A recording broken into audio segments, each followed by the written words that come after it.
आज हम लोग क्या देखेंगे, GMAW के बारे में, उसका प्रोसेस कैसे कैसे कार्य करता है। ठीक है, किस पे निर्भर करता है, जैसे कि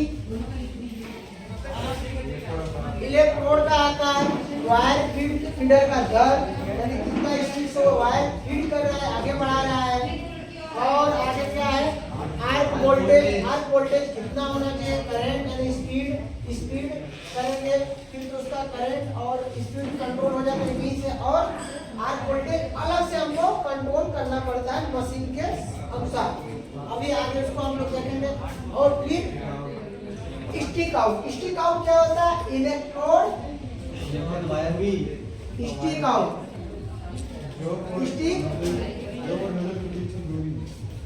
स्टिक आउट क्या होता है, स्टिक आउट जैसे कि मान लीजिए हमारा नोजल होगा,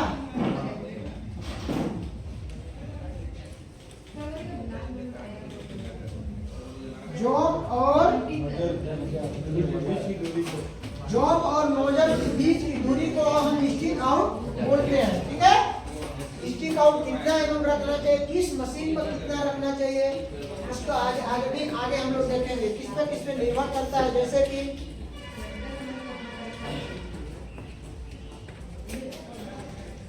बिल्डिंग पोजीशन के बारे में, शील्डिंग गैप और ट्रैवल स्पीड, मतलब कितना स्पीड से हम कार्य कर रहा हूँ, ट्रैवल कर रहा हूँ, आगे वायर को बढ़ा रहा हूँ, उसके स्पीड के बारे में देखेंगे।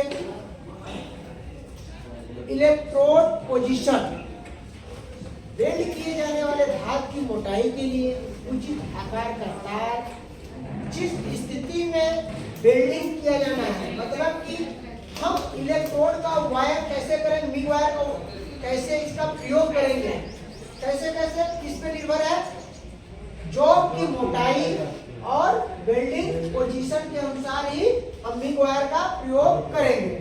ठीक है, हम लोग आगे देखते हैं। इलेक्ट्रोड का वायर, जो काम बचा हुआ है इलेक्ट्रोड का वायर बोल रहा है प्रमुख सामग्री, बोल रहा है कि अगर हम एमएस की वेल्डिंग कर रहा हूँ तो वायर भी किसका होना चाहिए, एमएस का, जो वेल्डिंग बीड होना चाहिए एमएस का, ना कि हम एमएस पे वेल्डिंग कर रहा हूँ फिर हम वेल्डिंग किस पे करना है, जॉब कौन सा है, एमएस का है, और हमारा मिग वायर वो भी एमएस को होना चाहिए, ना कि एल्युमिनियम को होना चाहिए एमएस का। पर अगर हम एल्युमिनियम पे वेल्डिंग करेंगे, जितना आपको मजबूती चाहिए, स्ट्रेंथ चाहिए, उतना स्ट्रेंथ नहीं मिलेगा। मूलभूत वायर यानी डायामीटर, मिग वायर का डायामीटर कितना से कितना एमएम तक होता है, मतलब कि सबसे कम और सबसे ज्यादा, मिनिमम और हाई। ये कितना, सबसे कम कितना था 0.8 और हाई 2.4। ये इतना मिग वायर का डाया आता है, MiG wire. Welding current wire feed की गति करंट को नियंत्रण करती है।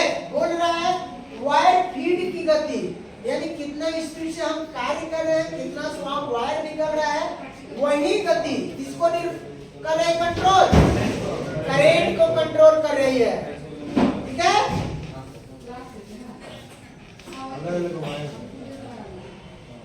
अलग अलग वायर व्यास के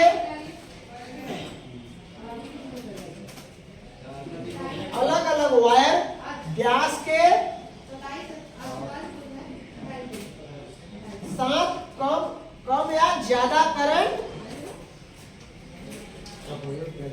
का प्रयोग किया जा सकता है। ठीक है, बोल रहा है डाया के अनुसार, मिग वायर के डाया के अनुसार ही करंट कम बेसी होगा। क्योंकि अगर हम मिग वायर मान लो 0.8 के कर रहे हैं, कोई गैप है, मान लो क्या है, कोई गैप है, वेल्डिंग का गैप है, ये क्या है, गैप। इसको जब भरेंगे मिग वायर क्या होगा, ज्यादा खपत होगा, और स्पीड से हम निकालेंगे तो उस पर करंट क्या होगा, ज्यादा रहेगा। अगर वही मिग वायर 2.4 रहेगा, धीमा रहेगा, कम रहेगा, तो करंट भी कम रहेगा, पर मिग वायर के अनुसार ही रहता है। ठीक है, अभी हम लोग आगे देखेंगे।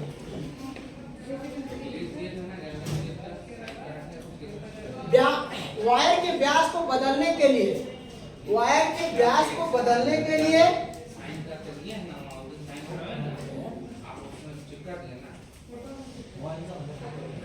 के लिए बिना मोटाई के वेल्डिंग धातु की अनुमति देता है। बोल रहा है वायर के व्यास को बदलने के लिए बिना मोटाई के वेल्डिंग धातु की अनुमति देता है। चुने हुए करंट की अच्छी पेनिट्रेशन, पेनिट्रेशन मतलब इसका दो जाबों के बीच की दूरी जो होता है इसलिए छोड़ा जाता है, अच्छा पेनिट्रेशन आए। पेनिट्रेशन मतलब कितना गहराई तक हम वेल्डिंग किए हैं उससे बोला जाता है पेनिट्रेशन। अंतर्वेशन, शुद्ध हिंदी में अंतर्वेशन बोला जाता है। ठीक है, तो इसका मतलब ये बताते हैं इसका वायर के व्यास को बदलने के लिए बिना मोटाई के वेल्डिंग धातु की अनुमति देता है। बोल रहा है वायर के व्यास को बदलने के लिए बिना मोटाई के वेल्डिंग की धातु की अनुमति देता है। बोल रहा है कि ये वायर की मोटाई मतलब अगर हमको चेंज करना है तो हम ये क्या वेल्डिंग जो जॉब है उसके अनुसार ही हम कर सकते हैं, या उससे अनुमति नहीं ले सकते हैं। मतलब अगर हम जीरो एकदम पतला है तभी तो नहीं बदलेंगे। अगर हमारा मोटा जॉब हो गया, हमको मोटा जॉब पे वेल्डिंग करना है तो हमारा मिग वायर भी चेंज कर देंगे। अनुमति देता है, नहीं देता है? देता है। ठीक है, ये बोल रहा है धातु के अनुसार। अगर हमारा मोटाई ज्यादा हुआ, थिकनेस जैसे ज्यादा बढ़ गया, उसी के अनुसार हम जॉब की मिग वायर को चेंज कर देंगे।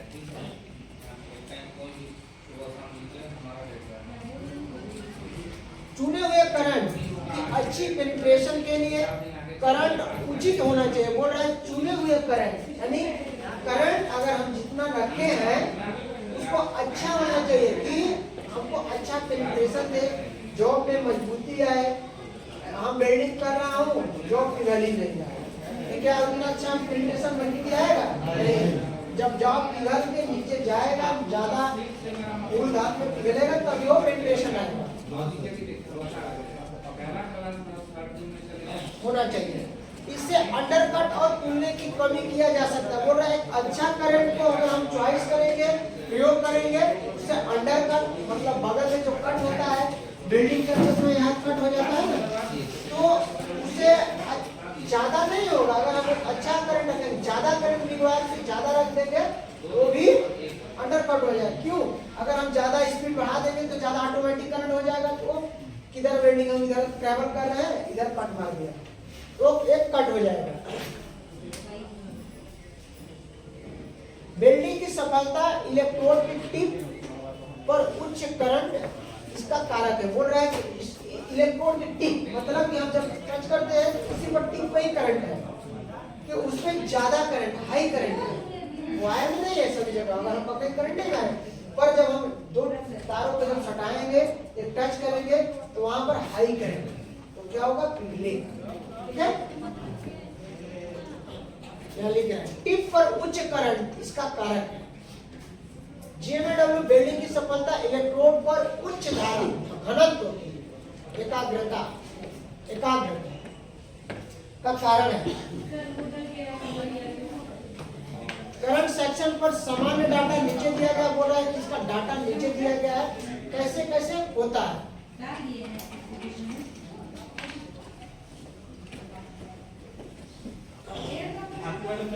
वायर फीड जब भिन्न होता है तब विद्युत धारा भी भिन्न होता है। बोल रहा है वायर फीड मतलब कि इसका अगर हम स्पीड कम कर देंगे तो उसका करंट भी कम हो जाएगा। यहाँ देखो, यहाँ दिया गया है करंट का ये कितना एवं किसके लिए कितना करंट रखा जाता है, कितना से कितना निकल सकता है, वायर हम लोग देखेंगे आगे।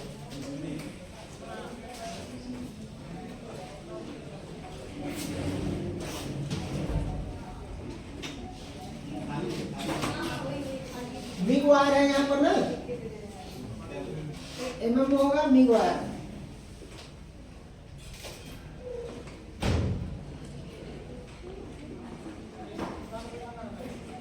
मिग वायर है 0.8 है ना mm और 1.2 mm और 1.6 mm। यहाँ पर क्या है, 5.0 यहाँ पर मशीन का प्रयोग किया स्प्रे ट्रांसफार्मर होगा, स्प्रे होगा ना।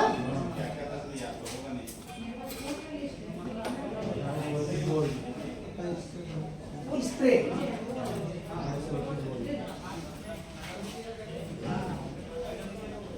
स्प्रे ट्रांसफार्मर होगा प्रकार आठ, ठीक है। और इसका कितना दिया है, 5.0 से 15, यहाँ 200 से 250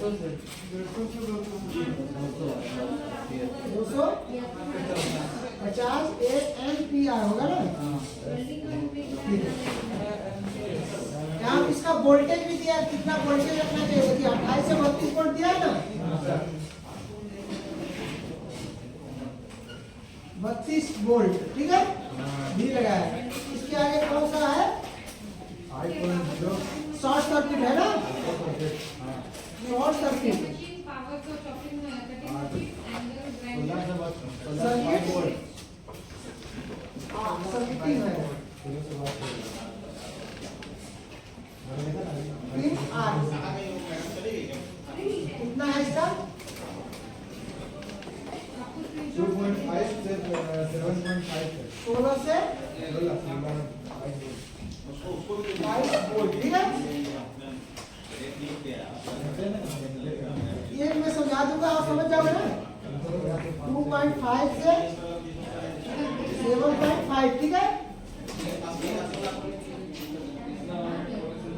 60 है और 160 ये एम्पियर है ना, एम्पियर मतलब कि कितना खर्चा हो रहा है। देखो ये 0.8 mm है ना, 0.8 mm मतलब 1 मिनट में कितना वायर से कितना निकल सकता है, वेल्डिंग किया जा सकता है। 5 mm भी खत्म हो सकता है और 15 mm की अगर स्पीड से करेंगे कितना खर्चा हो सकता है। पर 100 एम्पियर कितना होना चाहिए, लगभग 150 से 250 पे होगा। अगर हम स्पीड बढ़ाएंगे तो 250 भी जा सकता है।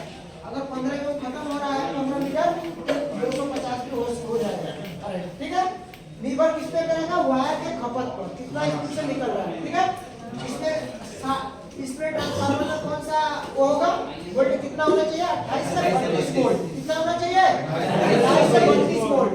शॉर्ट सर्किटिंग वही देखो कम वायर का तो खपत हो रहा है, क्योंकि ये पतला धातु की हो सकता है।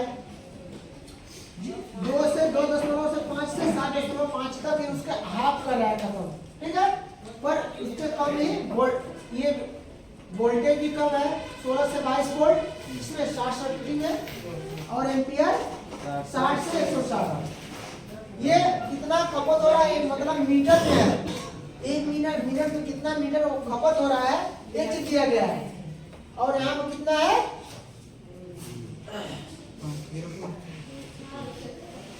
5 से 15 200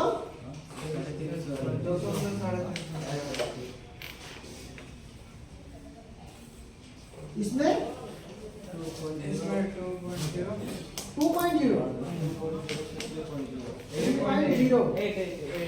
3.8 एम्पियर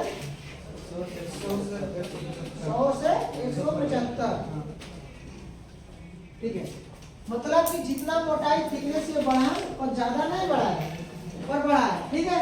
तो बढ़ा है पर इतना भी 1 मिनट में खर्चा कर सकते हैं, पर क्या होगा, ऑटोमेटिक 1 एम्पियर 0 पॉइंट के लिए इतना ही था, पर यहाँ पर डायरेक्ट 350 हो गया, बढ़ गया ना, क्योंकि वो मशीन के अनुसार सेटअप हो जाता है, कितना स्पीड से चल रहा है वो कंट्रोल कर लेता है ऑटोमेटिक।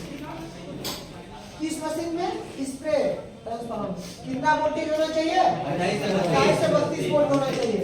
शॉर्ट सर्किटिंग में 2 मीटर ही खत्म होगा, पर कितना ज्यादा हो सकता है? 3.8 एमएम तक खत्म हो सकता है। पर एम्पियर कितना होगा? 100 से 175। ये मशीन हो सकता है, दूसरा होगा, है ना? पर हम लोग ये यूज करेंगे 0.8। ठीक है। अब ये समझ जाएंगे नीचे वाला, आगे बढ़े। किसी दिक्कत इसमें लोगों बोलो? समझ नहीं आया, कोई बात नहीं। ये है मिग वायर का डाया, कितना मोटाई होना चाहिए? मिग वायर का कितना मोटाई होना चाहिए? कितना है? 0.8 एमएम उसका थिकनेस है, मोटाई। कितना हम खपत में वेल्डिंग करते समय वायर निकल रहा है ना, मोटर चल रहा है तो वायर निकल रहा है, तो वो कितना निकल रहा है? कितना से कितना तक? गाड़ी चलाते हो, गाड़ी चलाते हो तो मतलब उसमें कितना? 0 से 120 किलोमीटर पर घंटा दिया रहता है, आवर, किलोमीटर पर आवर। 1 घंटा में इतना स्पीड जा सकते हैं, 0 भी जा सकते हैं और 120 किलोमीटर भी जा सकते हैं। तो क्या हम 120 जाते हैं? पर हम लोग यहाँ वेल्डिंग कर रहे हैं, वेल्डिंग में 5 कम से कम खर्चा करेंगे। अगर अच्छा वेल्डिंग प्राप्त करना है तो कितना? 5 मीटर खत्म करेंगे, और ज्यादा हम बढ़ेंगे तो 15 मीटर। उसके लिए 5 मीटर है तो कितना होगा? 150 एम्पियर। अगर ये जितना अगर ये स्पीड बढ़ा तो ये ऑटोमेटिक बढ़ जाएगा। इसी के स्पीड पर करंट निर्भर है, ठीक है? किसी भी इसमें दिक्कत नहीं? दिक्कत ना? ये समझ में आया? लोगों समझ में आया तुमको? इसको नहीं समझ में आया ये बताओ। समझ में आया? आया समझ में? बोलो। 4 बार बोलने के बाद बाबू नहीं आया तो एक बार में बोल दो हाँ सर नहीं आया। कौन सा नहीं आया? ये मिग वायर डाया है कि कितना एमएम का है? 0.8 एमएम है। मतलब कि ये कितना हम 1 मिनट में खपत कर सकते हैं? कितना खपत कर सकते हैं? 5 मीटर से 15 मीटर। यानी हम गाड़ी चला रहा हूँ 1 मिनट में 5 मीटर भी जा सकता हूँ और 15 मीटर। हमारे मीटर के अनुसार ही कितना किलोमीटर मीटर जा रहा हूँ उसी पर निर्भर करेगा तेल खपत हो रहा है। समझ रहे हो? एम्पियर को क्या मान लो? तेल। समझ गए? एम्पियर को क्या मान रहे हो? जितना मीटर दूर जाएंगे उतना लीटर तेल खत्म होगा। मान लो हम 5 मीटर जा रहे हैं, 5 से 15 मीटर अगर जा रहे हैं, स्पीड 5 किलोमीटर जा रहे हैं तो कितना लीटर खत्म होगा? 150 लीटर मान लो, 150 एम्पियर चलेगा, है ना जी? और यही और ज्यादा बढ़े 10 जाएगा तो 10 जाएगा 200 हो गया और 15 गया तो 250। अभी समझ में आया? इसका वोल्टेज कितना होना चाहिए? 28 से 32 वोल्ट। समझ में आया? किसको नहीं समझ में आया ये बताओ हमको। इसको सीरियस नहीं, रील की तरह लो। रील देखते हो ना, फ्री फायर खेलते हो ना, उसी को समझ लो फ्री फायर ही चल रहा है। वही चीज ये भी है बाबू, वही चीज एकदम सेम टू सेम है। यहाँ पर कम खर्च में मशीन हो सकता है, दूसरा पुरानी मॉडल को इसलिए वायर खपत कम है, एम्पियर खपत कम है, तेल खपत कम खा रहा है ना? ये आता है टीवीएस का बाइक, माइलेज बहुत ज्यादा देता है, तेल बहुत कम पीता है, प्लेटिना है ना? अभी समझ में आ गया? क्लास में किसको नहीं समझ में आया ये बताओ हमें। अभी आप देख रहे हैं, हम क्या देखेंगे? Arc voltage. वेल्डिंग प्रक्रिया में एक बहुत ही महत्वपूर्ण है, मुख्य रूप से जो कि आर्क की छोटी ड्रॉपलेट ट्रांसफर कर दी जाती है। मतलब बोल रहा है वेल्डिंग करते समय, क्या हम वेल्डिंग करते समय नोजल से जब जॉब पर ये जब कटता है ना, कट करके ऐसे गिरता है इस पे, बिल्डिंग का रूप लेता है, उसी को कहते हैं छोटी ड्रॉपलेट। आज वोल्टेज के माध्यम से ही होता है करंट। और आज वोल्टेज जब गलेगा तभी तो गलेगा जी, गलेगा तभी तो गलेगा। ठीक है, वही ड्रॉपलेट बता रहा है। क्रॉस कर दी वो प्रभावित करके धातु ट्रांसफर के प्रकार को निर्धारित करता है। वही धातु क्या मिग वायर से किस पे ट्रांसफर हो रहा है, जॉब पर, एक वेल्डिंग बीट के माध्यम से, है ना। मिग वायर जब वो इस पे हीट हो रहा है, गल रहा है, तो काम हो रहा है एक वेल्डिंग के रूप में, वेल्डिंग के रूप में जॉब पे ट्रांसफर कर दिया जाएगा। ठीक है, प्रकार को निर्धारित करता है। आर्क वोल्टेज का प्रयोग धातु की मोटाई, जोड़ का प्रकार, इलेक्ट्रोड की बनावट, क्या बोल रहा है, धातु की मोटाई, जोड़ का प्रकार और इलेक्ट्रोड की बनावट और आकार व अन्य पर निर्भर करता है।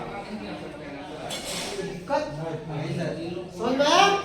इसमें किसमें निर्भर करता है आर्क वोल्टेज? आकार, धातु की बनावट, इलेक्ट्रोड का आकार यानी उसका डाया कितना मोटा है। ठीक है, और जोड़, कौन सा जोड़ कर रहे हैं, वेल्डिंग जॉइंट्स, पोजीशन, यानी तो इस पर निर्भर करता है। विवरण के लिए समान वेल्डिंग स्थितियां गाइड को टेबल पर बोल रहा है, उसको दिखाओ। आर्क वेल्डिंग ट्रैवल स्पीड क्या है, ट्रैवल स्पीड यानी कितना हम वेल्डिंग करते हुए जा रहे हैं। हाँ, वह प्रक्रिया है जिसमें आर्क बहुत ही लीनियर क्या है, लीनियर मतलब कि हम वेल्डिंग करते हुए जाते हैं ना, वेल्डिंग उसी को बोला जाता है लीनियर रेट। यहाँ पे देखो लिखा है लीनियर रेट पर मूव करता है। लीनियर रेट पर हम लोग क्या करते हैं, वीविंग करते हैं, उसी को बोला जाता है लीनियर रेट पर मूव करता है। आर्क की गति, बीट का आकार और पेनिट्रेशन को प्रभावित करता है। बोल रहा है ना, लीनियर रेट पर मूव करता है, आर्क की गति, बीट का आकार और पेनिट्रेशन को प्रभावित करता है। आर्क की गति, बीट का आकार किसको प्रभावित करता है, पेनिट्रेशन। पेनिट्रेशन क्या है, दो जॉबों के बीच के कितना अंदर तक गहराई तक हम वेल्डिंग किए हैं, इसी को प्रभावित करता है। समझ गए? किसी को दिक्कत यहाँ पर? यहाँ देखो, तो वेल्ड पुल बड़े आकार का हो जाता है, तो वेल्ड पुल बड़े आकार का हो जाता है। जैसे जैसे यात्रा की गति बढ़ जाती है तो ताप की उष्मा दर कम हो जाती है। अगर हम स्पीड जल्दी से बढ़ा देंगे तो ताप उतना हीट नहीं होगा, मेटल उतना ज्यादा मेटल हीट नहीं होगा। जितना ज्यादा हम रूप में वेल्डिंग जब करते हुए आएंगे तो क्योंकि उतना हीट उसी प्लेट पर ही जा रहा है, प्लेट में जितना देर होगी उतना ज्यादा हीट होगा। अगर हम उठाए वेल्डिंग करके से उठा के वेल्डिंग किए और तुरंत उधर कर दिए तो उतना प्लेट हीट नहीं होगा। सूरज नीला रहा, समझ रहा सूरज मैं क्या बोल रहा हूँ? बोल रहा हूँ अगर हम ऐसे दो प्लेट को उठाए और वेल्डिंग कर दे उठाकर और रख दिए तो उतना हीट नहीं होगा। अगर हम इसी पर टैपिंग आराम से धीरे धीरे वेल्डिंग करेंगे तो हीट होगा ज्यादा। समझ रहे ना? इससे परिणाम स्वरूप पेनिट्रेशन में कमी आ जाती है। अगर हम ज्यादा वेल्डिंग स्पीड से करेंगे तो हीट कम होगा और पेनिट्रेशन कम होगा। जब यात्रा की गति अधिक होती है तो बीट के साथ अंडर कट, क्योंकि हीट होगा तो अंडर कट ऑटोमेटिक होगा, अंडर कट अधिक होता है क्योंकि फिलर मेटल बहुत अधिक मात्रा में डिपॉजिट मतलब वेल्डिंग बीट बहुत मोटा होगा, बहुत ज्यादा उस पर गिर रहा है। अगर धीमे से जाऊंगा वेल्डिंग बीट हमारा चौड़ा हो जाएगा, उसमें बहुत ज्यादा निकल रहा है। धीरे जाऊंगा तो जो निकलेगा उसी पर डिपॉजिट हो रहा है। कैसे अधिक होगा तो यहाँ जब यात्रा की गति अधिक होती है तो वेल्डिंग बीट के अंडर कट अधिक होती है क्योंकि फिलर मेटल बहुत अधिक बहुत अधिक मात्रा में वहाँ पे वेल्डिंग जब धीमे धीमे जाएंगे स्पीड है सर, वो स्पीड में जा रहा है, अधिक होती है। हाँ, फिलर मेटल कम डिपॉजिट होगा। ठीक है, जब तेजी जाएंगे तो बगल ऐसे से करते हुए ये अंडर कट मार लेता है, ठीक है। ये यहाँ कम होना चाहिए, मात्रा कम होना चाहिए। और फिलर मैटर बहुत अधिक इस अग्रतर कट की भरने के लिए पर्याप्त नहीं होता। बोल अभी यहाँ इसको बोला है। और फिलर मैटर अधिक मैटर इस अग्र पर कट की भरने के लिए पर्याप्त नहीं होता। मतलब स्पीड से जाएंगे तो कहीं भरेगा कहीं नहीं भरेगा, तो वहां पर कहाँ फिलर मेटल हम रुक के जाएंगे तब तो अच्छे से भरेगा, ये पर्याप्त नहीं है। स्टिक आउट है ना, स्टिक आउट यह संपर्क ट्यूब के अंत और इलेक्ट्रोड की टिप के बीच की दूरी बोला जाता है। वो पहले ही बताया था।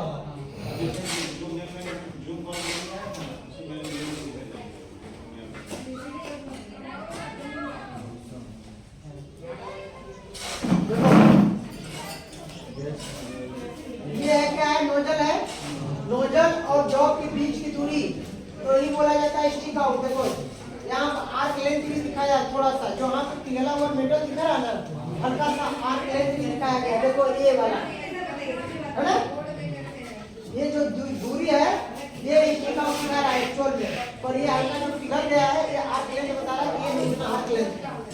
देखो करेक्ट, ज्यादा लंबा स्टिक आउट कम आर्क में अतिरिक्त धातु जमा होने का परिणाम हो सकता है। बोल रहा है अगर ज्यादा लंबा वो करेंगे तो अतिरिक्त धातु जमा होगा, कहाँ पर, नोजल में जमा हो जाएगा, ये बहुत बड़ा हो जाएगा। खराब बेल्ट आकार और संकीर्ण, मतलब ज्यादा लंबा हम कर देंगे दूरी करके तो पतला पतला पेनिट्रेशन होगा, संकीर्ण पेनिट्रेशन होगा।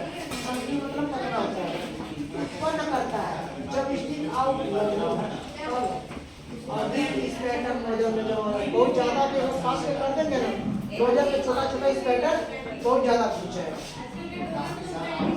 स्पैटर नोजल में जमा हो जाता है जो परिरक्षित गैस प्रवाह को प्रतिबंधित कर सकता है और बेल्ट में पोरोसिटी का कारण बन सकता है। समझ आया?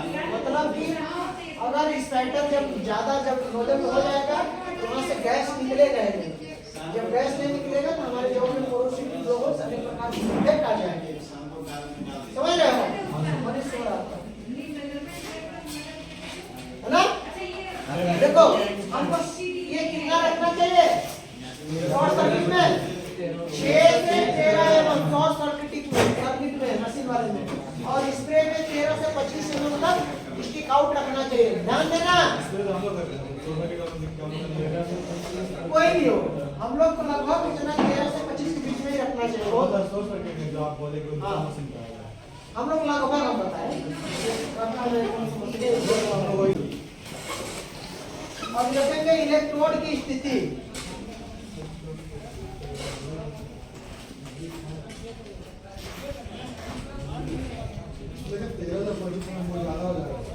नहीं ज्यादा कितना बड़ा होगा, इतना ही बड़ा होगा, उतना नहीं होगा। पोजीशन सभी बेल्डिंग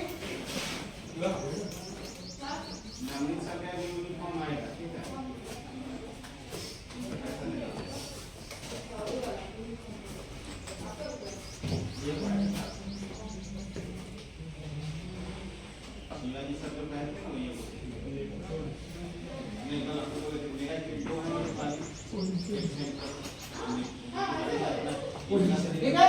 इलेक्ट्रोड का पोजीशन क्या देखेंगे हम लोग, इलेक्ट्रोड का पोजीशन सभी बेल्डिंग प्रक्रिया में घन और इलेक्ट्रोड का संयुक्त के संबंध में बेल्ट आकार और पेनिट्रेशन को प्रभावित करता है। अगर हम बेल्डिंग अगर हम ऐसे सटा के मारेंगे तो क्या हमारा पेनिट्रेशन होगा क्या, तो उसका पोजीशन भी हमको क्या करता है, प्रभावित करता है। बिल्डिंग अच्छा लीड अच्छा दिखने में, बिल्डिंग पेनिट्रेशन देखने में, जॉब की मजबूती बिल्डिंग को जोड़ने के लिए बिल्डिंग को फोर हैंड मतलब बैक हैंड, मतलब इधर से वेल्डिंग कर रहे हैं, इधर से करते हुए जा रहे हैं उधर, ये फोर हैंड बैक हैंड, यहाँ से चालू करेंगे वहाँ खत्म हो back hand, back right word और लेफ्ट वर्ड, ये बोल रहा है। फॉरवर्ड तकनीकी का प्रयोग करके या बैक हैंड मतलब कि इधर से उधर से भी करके जा सकते हो, इधर से भी जा सकते हो।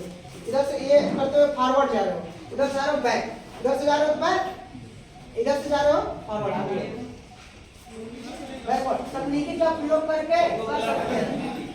ये बताया गया कोड कितना होना चाहिए, 10 से 15 कहाँ होना चाहिए, कहाँ से कहाँ, ये 90 डिग्री है, ये 90 डिग्री है, देख रहे हो, ये 90 डिग्री, यहाँ से 10 से 15 घटाना है, यहाँ से नहीं, यहाँ से घटाएंगे तो वायर बाहर चल जाएगा, बेल्डिंग हो गई। हमको कहाँ से 90 डिग्री से घटाना है, ठीक है, कितना 10 से 15 बनाए रखा जाता है। देखो वहां दिखाया गया है, ये देखो, है ना, देख रहे हो, ये देखो फॉरवर्ड मतलब कि इधर से वेल्डिंग करते हुए जा रहा है, बैक हैंड उधर से आ रहा है ना, बैक हैंड और फॉरवर्ड, समझ में आया चीज, 75 डिग्री रखना होगा, 75 हाँ 80 70, ठीक है। अगर हम आर्क वेल्डिंग भी कर रहे हैं तो उसमें भी वर्टिकल पोजीशन में 70 टू 80 इसके बीच में ही इलेक्ट्रोड का एंगल रखा जाता है, ऐसे ही करते जाते हैं, है ना, ठीक है। फोटो ले लो, बंद करो। ये दिक्कत किसी को यहाँ पर